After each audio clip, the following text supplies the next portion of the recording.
आज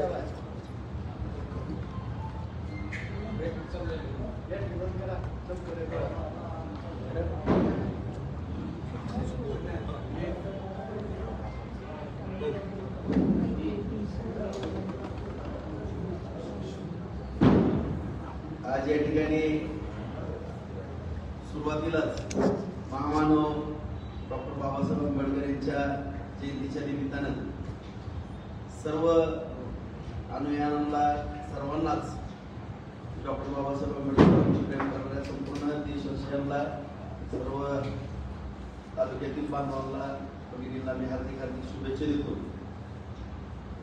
आज पत्रकार परिषद घेण्याचा मुख्य हेतू पत्रकार बांधवांना पण लक्षात आलेला नसेल की नेमका अचानक पत्रकार परिषदला बोलवली आहे। कारण 2 दिवसापूर्वी विद्यमान आमदार आणि खासदारांनी आमसभा घेतली। 5 महिन्यानंतर विकास कामाबद्दल जागा आली, त्याबद्दल जरा बरं वाटतं। परंतु या आमसभा होती का जाणीवपूर्वक काही जणांना टार्गेट करण्याकरता एक वाईट हेतून त्या ठिकाणी सर्व जे काही प्रश्न विचारणारी मंडळी होती, कोण होती, कशा विघ्न संतोषीपणानं प्रश्न विचारत होती, कशा पद्धतीनं या बार्शी तालुक्याच्या विकासामध्ये जवळपास शेतकऱ्यांना दिले गेलेलं अनुदान, त्या अनुदानाचे 4000 कोटी रुपयाचा निधी माननीय देवेंद्र फडणवीस साहेब, एकनाथ शिंदे साहेब, अजितदादा या सर्वांच्या मार्गदर्शनाखाली आपण आणलेला होता। आणि एवढं सुंदर काम करण्यामध्ये ज्या सर्व अधिकारी कर्मचारी बांधवांनी आपलं योगदान दिलेलं होतं आणि एक तालुका गतिमान होता आणि इतका म्हणजे विकास दर आठवड्याला कोट्यवधी रुपयाच्या निधीची या ठिकाणी घोषणा होत असायची आणि त्या पद्धतीचं अधिकारी बंधू भगिनी पण नियोजन करण्यामध्ये मदत करायची। परंतु नाचताईंना अंगर वाकड्यांना आजपर्यंत ज्यांनी या ठिकाणी अधिकाऱ्याला त्या दिवशी धारेवरती धरलं आणि विनाकारण अधिकाऱ्याला धमक्या द्यायच्या, तुझं बघतो, तुझं करतोच, हेच करा तेच करा, अशी कामं होत नसतात। अधिकाऱ्याला धमकाट्या देऊन जनतेपुढं फालतू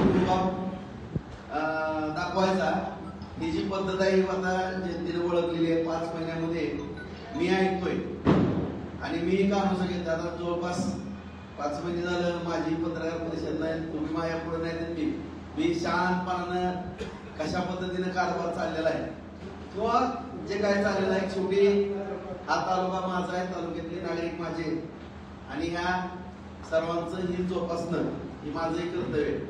त्यामुळं 5 महिन्यामध्ये जो कामकाज मी पाहतोय, सर्व जनतेच्या भावना माझ्यापर्यंत येत आहेत, फार मोठी चूक झालेली आहे, फार मोठा विकासाला एक खीळ बसलेली आहे आणि गेल्या 5 महिन्यामध्ये तर माझ्या माहितीप्रमाणे कुठलाही निधी या तालुक्याला प्राप्त झालेला नाही आणि विनाकारण एवढा रुबाब दाखवायचा त्या अधिकाऱ्यांना की ज्यांनी रात्र बसून माझ्याबरोबर काम केलं आणि या तालुक्याच्या सगळ्या विकास कामाकरता फार मोठं योगदान दिलं, अशा सर्व अधिकाऱ्यांना त्या दिवशी धारेवरती टाकण्याचा प्रयत्न केला। उदाहरणार्थ पाणी पुरवठ्याच्या बाबतीमध्ये शहरात आज शहरातली 95-96 ची पाणी पुरवठा योजना आहे, कोणाच्या काळात झालेली होती, किती निर्णय झालेली होती आणि किती वेळेस लिकेज होती हे आपल्या सगळ्या बार्शीकरांना माहिती आहे। त्यामुळेच फडणवीस साहेबांनी आणि शिंदे साहेबांनी दादांनी 296 कोटी रुपयाची रोज 4 कोटी लिटर पाणी आपल्याला उपलब्ध होईल अशी पाणी पुरवठ्याची योजना पण आपल्याला दिलेली आहे। त्याचं काम जवळपास 70% काम पूर्ण झालेलं आहे। वास्तविक बघा, मी सुद्धा प्रतिज्ञा केली होती की कसल्याही परिस्थितीमध्ये मेपर्यंत पाणी आलं पाहिजे, परंतु शेवटी ही लोकशाहीमध्ये काय कुठल्या कारणानं माझा पराभव झाला असेल मला मान्य, काय माझ्याकडनं कुठल्या काम करत असताना चुका झाल्या असतील किंवा कळत काय झालं असेल, त्यामुळं कुठं थोडीफार नाराजी असेल, त्यामुळं काय अर्थसंवर्धन मला पराभव पत्करावा लागला।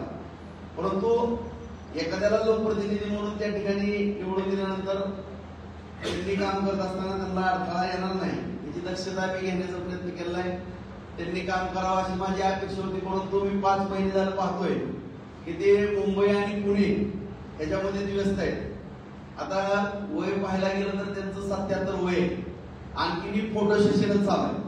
मंत्रालयात जायचं आणि 1 रुपयाचा तर निधी तालुक्याला आलाच नाही, परंतु एकदम नौका व्यक्ती असलेली कुणाबरोबर मंत्र्यांबरोबर फोटो काढायचे आणि ते फेसबुकला टाकायचे. हा एक नव्यानच प्रयत्न आता प्रयोग बार्शीमध्ये आम्ही पाहताना बघतोय. आता आम्ही आठवड्याला मुंबईला असतोय किंवा 15 दिवसातनं 1-2 दिवस मुंबईला असतोय. सगळ्याच मंत्र्यांबरोबर बस रूट आमची चालू आहे, पण आम्ही कधी फोटो व्हायरल करत नाही. माननीय मुख्यमंत्र्यांबरोबर दर आठवड्याला एकदा मी भेटतो, बोलतो, येतो. किंवा शिंदेसाहेब असतील, दादा असतील, आम्ही एवढ्या मोठ्या आमच्या चर्चा होतात, परंतु असा प्रकार काही आम्ही करत नाही. अत्यंत दुर्दैवाची बाब आहे की या ठिकाणी फक्त फोटो सेशन चालू आहे, परंतु तालुक्यावरती फार मोठं दुर्लक्ष या ठिकाणी चालू आहे. आज खासदारांना सुद्धा एवढी नोटंकी केली त्या ठिकाणी. एवढा गेल्या वेळेस पण खासदार होते आणि आता पण आहे. किती निधी या तालुक्याला दिला त्याचं त्या सभेमध्ये जाहीर करायला पाहिजे होती की मी बार्शी तालुक्याला एवढ्या कोटीचा निधी आणला किंवा एखादा केंद्राचा मोठा प्रोजेक्ट आणला, असं काहीतरी या ठिकाणी सांगणं अपेक्षित होतं जनतेला, किंवा या सभेच्या निमित्तानं तालुक्याला काही गोष्टी अपेक्षित होत्या. परंतु कारण नसताना काम करणाऱ्या अधिकाऱ्यांना धारावर जाण्याचा प्रयत्न केला. या पत्रकार परिषदेच्या निमित्तानं हे सर्व अधिकारी किंवा कर्मचारी शासकीय, मी मग सांगितलं की आता आपण पण म्हणतात की अधिकाऱ्यांची कर्मचाऱ्याची बाजू घेऊन राजभाऊ काय शेवटी अधिकारी आणि पदाधिकारी हे 2 चाक आहे. दोघांनी हातात हात मिळून जर काम केलं तर तालुक्याचा विकास होत असतो. आता मीही काम करत असताना आपण सगळ्यांनी पाहिलेलं आहे, सगळ्या अधिकाऱ्यांना विश्वासात घेऊन त्या ठिकाणी प्रचंड मोठ्या प्रमाणामध्ये निधी आणला. त्याची कामं कानाकोपऱ्यामध्ये रस्ते, गटारी, दिवाबत्ती, पाईपलाईन, उपसा सिंचन योजना, शेतीच्या पाण्याचा विषय असेल, साठवण तलावाची कामं असतील, आता शेतीला सुद्धा पाणी त्या ठिकाणी प्रत्येकाच्या शेतामध्ये आता पाणी चालू आहे. आपल्या सगळ्या उपळ्या वगैरे श्रीपत, पिंपरी, कपड्या भागामध्ये जाईल आता पाणी. त्याचं सुद्धा दर आठवड्याला, तुम्हाला पत्रकारांना पण सांगू इच्छितो, दर आठवड्याला बैठक या ठिकाणी होती.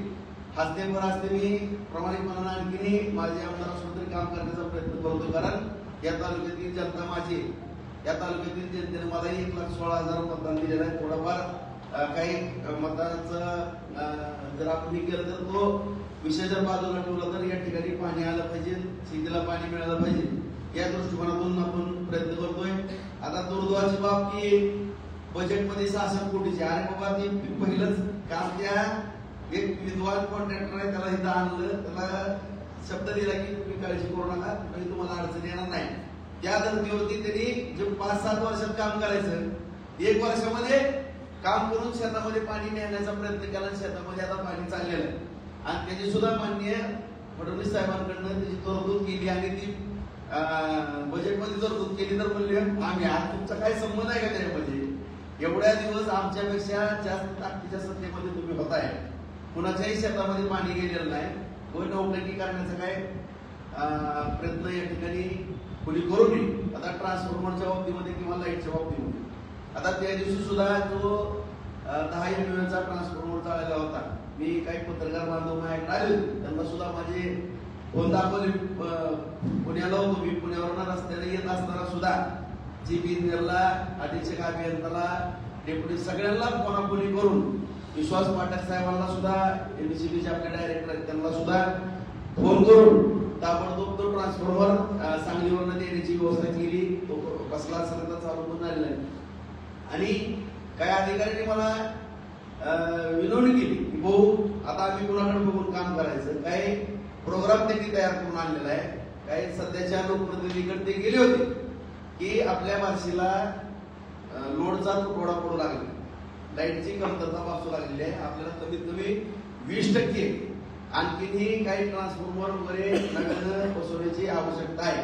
आणि ज्यादा लोड काही नवीन काही आता MIDC किंवा तिकडे काही उद्योग, आणखी तिथलं पण काम थोडं प्रलंबित राहिलेलं आहे.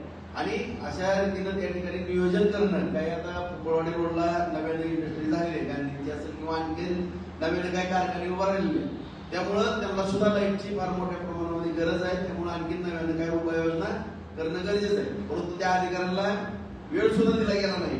परंतु निश्चितपणानं या ठिकाणी ज्या ज्या आवश्यक बाबी त्या ठिकाणी केल्या जातील. उद्या असं कुणी म्हणू नये की राजभाऊला या ठिकाणी आता थोडं आम्ही शांत बसण्याचा सल्ला दिलेला आहे आणि राजभाऊ मध्ये मध्ये करतात, लोकप्रतिनिधीला काम करून देत नाही. परंतु 5 महिने जर पाहिलं तर जनतेतला जो सूर आहे, बार्शी पाठीमागे गेली, बार्शीचं कसं होणार अशी चिंता माझ्या तालुक्यातल्या जनतेला पडलेली. परंतु या पत्रकार परिषदेच्या माध्यमातून मी सांगू इच्छितो, कुठल्याही माझ्या जनता जनार्दनांना चिंता करण्याचं काही कारण नाही. किती कर्तृत्ववान फक्त नौटंकी करण्यामध्ये ते पटाईत आहेत आणि किती कर्तृत्ववान आहेत किंवा काय संपूर्ण तालुक्यातील जनतेनं पाहिलेलं आहे.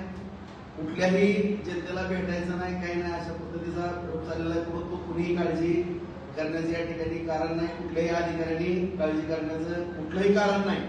कुणी जरी कुणाच्या मार्फत त्या ठिकाणी धम देत असेल किंवा काय आणखी प्रकारात खाजगी जरा पत्रकार बांधवांनी चौकशी केली तर बरोबर होईल. कुठल्या अधिकाऱ्याला धमक्या देऊन काय मागितलं जातंय, या कॉन्ट्रॅक्टरकडनं आम्हाला एवढी रक्कम घेऊन द्या, त्या कॉन्ट्रॅक्टरकडनं आम्हाला एवढी रक्कम घेऊन द्या, काय सवय लागलेली आहे कुठल्या लोकप्रतिनिधीला याचं सुद्धा काय माहिती पत्रकार बांधवांनी किंवा जनतेनं घेणं अपेक्षित आहे. असं माझ्यासारख्या कार्यकर्त्याचं या ठिकाणी मत आहे. एवढी घाणेरडी अवस्था की शेवटी अधिकाऱ्यांपुढं एक हप्ते मागण्याची, भीक मागण्याची सवय लागलेल्या लोकप्रतिनिधीला संपूर्ण या भागामध्ये माहित आहे की कोण पैसे मागतंय, कोण ब्लॅकमेल करतंय, ही अत्यंत दुर्दैवाची बाब आहे. आणि अशा पद्धतीने जर कोण काही नाटक करत असेल, शेवटी सरकार कुणाचं आहे, कोण सरकारमध्ये सगळ्याला माहिती. त्यामुळे कुठल्याही अधिकाऱ्याचं काही होणार नाही, कुणाची बदली पण होत नसती, काय होत नसती. सक्षमपणानं त्या अधिकारी बांधवांनी पण प्रामाणिकपणानं या ठिकाणी या तालुक्याची सेवा करावी.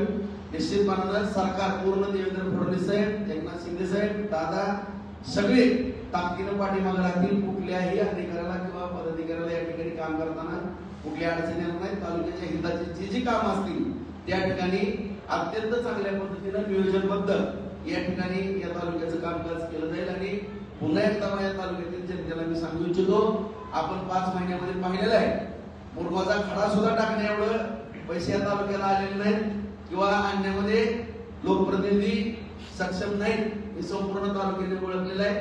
भविष्य काळामध्ये ज्या पद्धतीनं पूर्वीच्या कामकाजामध्ये सहभागी होऊन या तालुक्याच्या विकासामध्ये आपण हातभार लावत होतो, त्याच पद्धतीनं या ठिकाणी भविष्य काळामध्ये सुद्धा तालुक्यातलं कुठलंच काम नांदणार नाही. त्या कामामध्ये जास्तीत जास्त लक्ष दिलं जाईल. अशा पद्धतीचा या पत्रकार परिषदेच्या माध्यमातून संपूर्ण तालुक्यातील जनतेला मी शब्द देतो. आणि पुन्हा एकदा सांगतो, माझ्या सर्व कर्मचारी, अधिकारी, कुणीही काळजी करू नका बांधवांनो, मी तुमच्या बरोबर आहे, तुमच्या पाठीशी उभा आहे. कोणी ब्लॅकमेल करत असेल तर माझ्याकडे या, मी सगळं निस्ताराला खंबीर.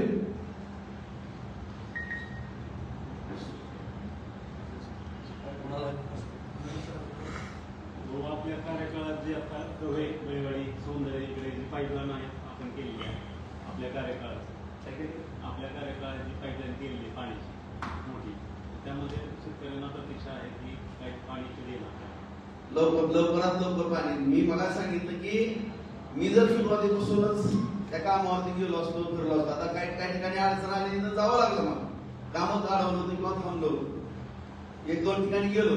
परंतु मी सुरुवातीपासूनच जरा त्यामध्ये मग हे म्हणले असते, बघा आम्हाला कामच करून देत नाही. परंतु ह्यांची पण जाण्याची मानसिकता नाही.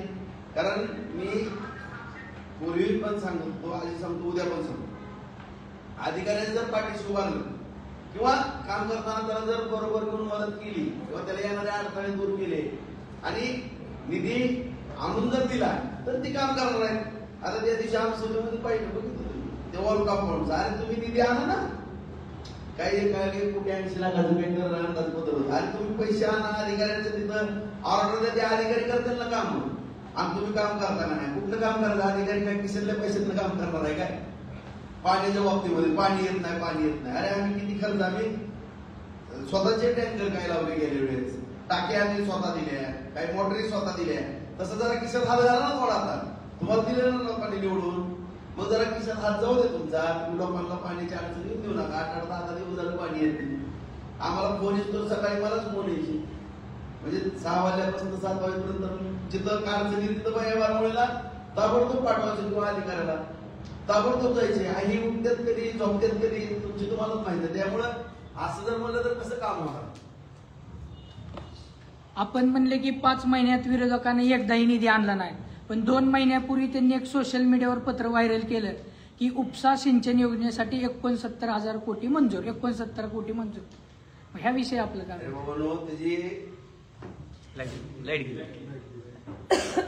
त्याची 700 कोटीची प्रशासकीय मान्यता पण आणली, 330 कोटीचे टेंडर पण काढले.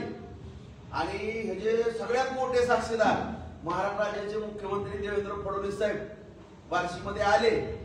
त्यांनी सांगितलं की उपसा सिंचन योजना केवळ आणि केवळ राजाभाऊ राऊत मुळे मंजूर झाली. राजाभाऊ राऊत म्हणजे बार्शीचे भगीरथ आहेत. आता एवढं जर मोठा साक्षीदार या ठिकाणी भाषणामध्ये एवढं सांगत असेल तर ह्यांना काही नैतिक अधिकार आहे का मी आणले म्हणायचा? शेवटी मी साहेबांकडे गेलो आणि ते काम थांबू नये. आता जसं आमच्या मित्र पोर यांनी सांगितले की पाणी कधी येणार आहे, पाण्याची प्रतीक्षा शेतकऱ्याप्रमाणे शेतकरी बांधव, त्यामुळं कुठलंही काम लढू नये म्हणून त्याची तरतूद केली आणि त्यांची बिलं काढून दिली आणि युद्ध पातळीवरती काम चालू आहे. लवकरात लवकर सगळ्यांच्या शेतामध्ये कसं पाणी जाईल त्या दृष्टीने यांचा काडीचा संबंध आहे त्यामध्ये. तुम्हाला सांगतो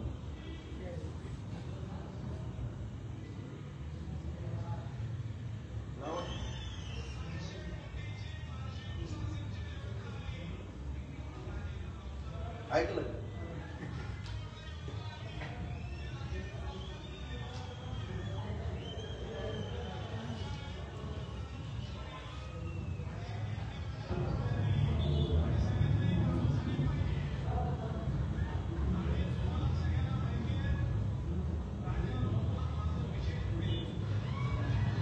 आता हे एवढे मोठे साक्षीदार आहेत, कुणामुळे आले काय नव्हतं की करून येते.